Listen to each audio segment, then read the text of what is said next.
As a transfer student, I transferred in from Herkimer County Community College.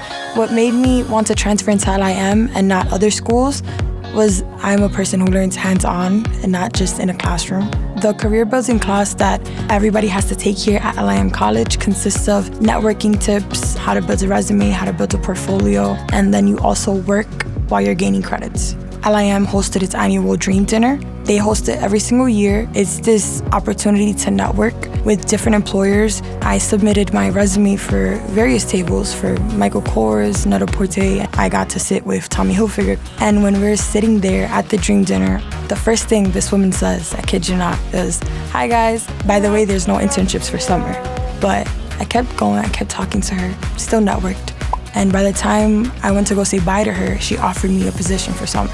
I just came back from their offices on Madison and it went good. I think I have it. Well, I'm positive that I have it.